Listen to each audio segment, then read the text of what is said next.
Hi friends, welcome back to Karuna's cooking channel. ఈరోజు Srikakulam special జునుములు వంకాయ కూర.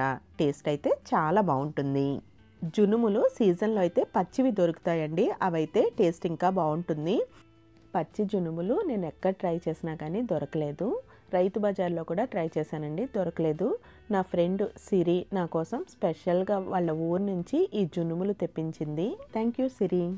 ఇలా ఎండినవి అయితే మనకి మార్కెట్లో, సూపర్ మార్కెట్స్లో కూడా బాగానే దొరుకుతాయి. పచ్చి జునుములు తీసుకుంటే కనుక మనం చిక్కుడుకాయలని ఏ విధంగా అయితే ఒలుచుకుంటామో అలా ఒలుచుకుని గింజలు మాత్రమే తీసుకోవాలి. మన పైన ఉన్న తొక్కని పడేస్తాము. కందులు ఏ విధంగా అయితే ఒలుచుకుంటామో పైన తొక్క తీసేసి గింజలు మాత్రమే యూజ్ చేస్తాం కదా, అలా అన్నమాట. పచ్చి జునుములు ఫ్రెష్గా ఉన్నవైతే గ్రీన్గా ఉంటాయి, కొంచెం నిల్వ ఉన్నవి అయితే ఇలా కొంచెం ఎల్లోయిష్ ఉంటాయి.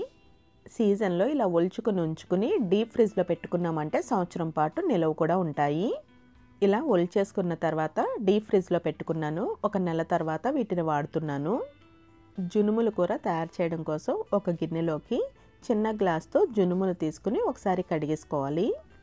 డీప్ ఫ్రిడ్జ్లో పెట్టాను కాబట్టి కొంచెం చల్లదనం పోవడం కోసం ఒక అరగంట పాటు నీళ్ళలో ఉంచుతున్నాను. పచ్చి జునుములు అయితే మనకి చిక్కుడు గింజలు ఎలా సాఫ్ట్గా ఉంటాయో అలానే ఉంటాయి. ఒక చిన్న గ్లాసు జునుములు తీసుకుంటే ఇలా పెద్దగా ఉన్న ఒక వంకాయ సరిపోతుంది. ఇంకా ఒక మీడియం సైజు ఉల్లిపాయ సరిపోతుంది. ఈ కూర మట్టి పాత్రలో చేసుకుంటే టేస్ట్ ఇంకా బాగుంటుంది. మట్టి పాత్ర ఉంటే మట్టి పాత్రలో ట్రై చేయండి. ఇప్పుడు దీనిలోకి 2 గరిటెల వరకు నూనెను వేసుకుని, నూనె వేడైన తర్వాత ఉల్లిపాయలు వేసుకుని కలుపుకోవాలి. ఉల్లిపాయలు మగ్గుతున్నప్పుడు 1/2 టీ స్పూన్ పసుపు, ఇంకా ఒక 1/2 టీ స్పూన్ వరకు అల్లం వెల్లుల్లి పేస్ట్ వేసుకుని ఒకసారి గరిటెతో కలుపుకొని మూత పెట్టుకుని మగ్గనివ్వాలి. మధ్య మధ్యలో మూత తీసుకుని ఉల్లిపాయ ముక్కలు మగ్గినాయో లేదో చెక్ చేసుకోవాలి. ఉల్లిపాయ ముక్కలు పచ్చివాసన పోయి చక్కగా మగ్గిన తర్వాత దీంట్లోకి కొంచెం ఫ్రెష్ కరివేపాకు కూడా వేసుకోవాలి. నూనె ఇలా సపరేట్ అవుతున్నప్పుడు దీనిలోకి వంకాయ ముక్కలు వేసేసుకుని కలుపుకోవాలి. వంకాయ ముక్కలు ఉల్లిపాయ ముక్కలు బాగా కలిసేలాగా కలుపుకుని మూత పెట్టుకుని వంకాయ ముక్కలు మెత్తపడేంత వరకు మగ్గనివ్వాలి.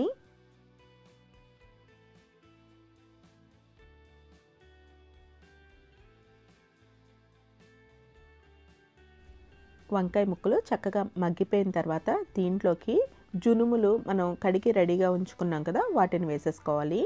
ఇవి ముందుగా ఉడకపెట్టాల్సిన అవసరం లేదు. ఇంకా మీడియం సైజ్ టొమాటో ఒకటి ముక్కలు కట్ చేసుకుని వేసుకోవాలి. ఇంకా దీనిలోకి రుచికి సరిపడా ఉప్పు, కొంచెం కారము వేసుకోవాలి.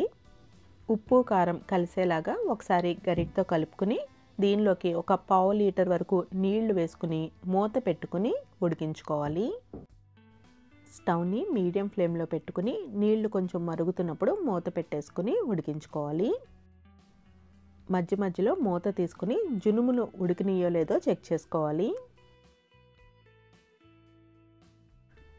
గింజలో లోపల కొంచెం పచ్చిదానం ఉంది, ఇంకొక 5 నిమిషాలు ఉడికించుకుంటే సరిపోతుంది.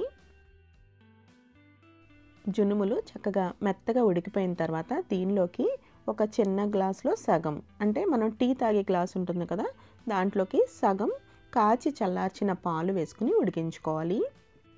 పాలు వేసుకుని ఉడికించుకుంటే కూర చాలా కమ్మగా ఉంటుంది. పాలు వేసిన తర్వాత మళ్ళీ ఇలా ఉడుకుతూ ఉన్నప్పుడు దీంట్లోకి కొంచెం గరం మసాలా పౌడర్ వేసుకుని కలుపుకోవాలి. గరం మసాలా పౌడర్ ఆప్షనల్ అండి, మసాలా వద్దు అనుకుంటే స్కిప్ చేసేయచ్చు. కూరలోంచి నూనె సపరేట్ అయ్యేంత వరకు ఉడికించుకోవాలి. ఈ జునుముల కూర రోటీ, చపాతీ ఇంకా అన్నంలోకి అయితే టేస్ట్ చాలా బాగుంటుంది. శ్రీకాకుళం స్పెషల్ రెసిపీ జునుములు వంకాయ కూర రెడీ అయిపోయింది. మరి మీరు ఒకసారి ట్రై చేసి చూడండి, టేస్ట్ అయితే బాగుంటుంది. అలాగే కరుణాస్ కుకింగ్ ఛానల్ని ఫస్ట్ టైం చూస్తున్నట్టయితే సబ్స్క్రైబ్ చేసుకోవడం మర్చిపోకండి. Thank you for watching.